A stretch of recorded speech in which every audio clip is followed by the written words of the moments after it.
Hi guys, welcome back to my channel. And again, my name is Juri Cavia. And for today's video guys, for today's video, mag-unbox na naman tayo. Intro! Pasok!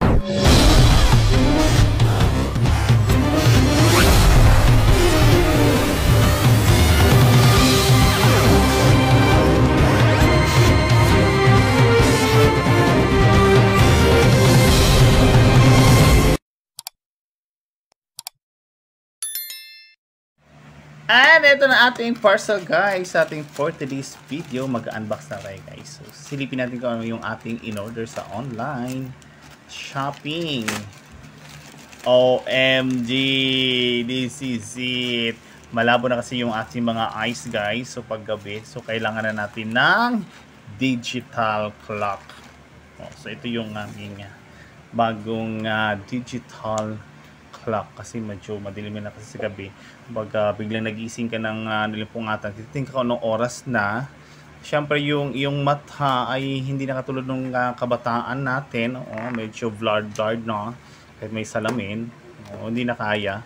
So naisipan ko guys na mag-order ng digital clock. Orasan, ganun, orasan yon. Check lang natin to guys sa ating in-order dito sa online shopping. So, ito siya. So, ito na guys. This is it, pansit. Open na natin dyan. So, LED nga siya guys. So, hindi natin ito mabasa. Ganyang digital clock instruction.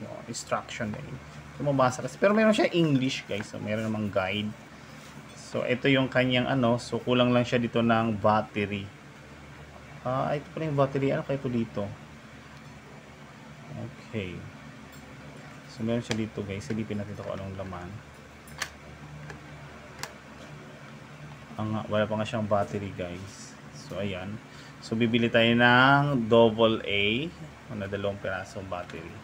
So, para mapagana natin ito guys. So, hanggang dito lang ating for today's video. See you the next vlog guys. Thank you so much. Thank you for watching.